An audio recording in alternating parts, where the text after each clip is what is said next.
अंतर्मनाचा वेध घेणारे news channel star city one. राज्यातील आणि देशातील राजकीय घडामोडी पाहण्यासाठी आणि इतरही बातम्या पाहण्यासाठी सबस्क्राइब करा स्टार सिटी वन। बघा, ही लाडक्या बहीण योजनेतली फसवणूक आहे। निवडणुकीचे 2 महिने आहेत, त्यानंतर लाडक्या बहिणीला काही मिळणार नाही। त्या लाडक्या बहिणींची काळजी महाविकास आघाडीच्या मुख्यमंत्र्यांनाच घ्यावी लागणार आहे। एकनाथ शिंदे असतील, देवेंद्र फडणवीस असतील, अजित पवार असतील, हे यांना लाडक्या बहिणीचा जो उमाळा आलेला आहे हा निवडणुकीपुरता आला आहे। 2 महिने त्यांच्या खात्यात पैसे टाकतील, महाराष्ट्र कर्जाचा डोंगर करतील आणि मग त्यानंतर हे पळून जातील।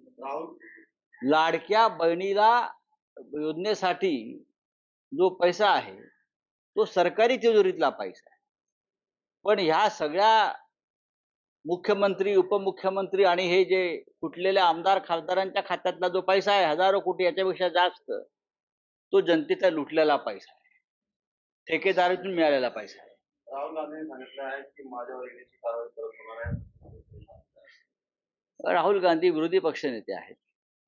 ज्या पद्धतीनं गेल्या 1 महिन्यापासून ते सरकारवरती हल्ला करतायत, सरकारला आरसा दाखवतायत, मोदी आणि शहांना सळो की पळो करून सोडतायत, त्याच्यामुळे राहुल गांधी असतील, आम्ही सगळे असतो, आम्हाला पुन्हा एकदा कारवाईला सामोरं जावं लागेल। आमची तयारी आहे, पण त्यांना आता इतकं सोपं नाहीये। लक्षात घ्या, विरोधी पक्ष फार मजबूत आहे, आम्ही पाहू, पण तुम्ही तुमचं बहुमत जरी गमावलंय, तुम्ही अल्पमतात आला असला तरी केंद्रीय यंत्रणांचा गैरवापर, घटनाबाह्य कामं करण्याची आपलं व्यसन काही सुटत नाही।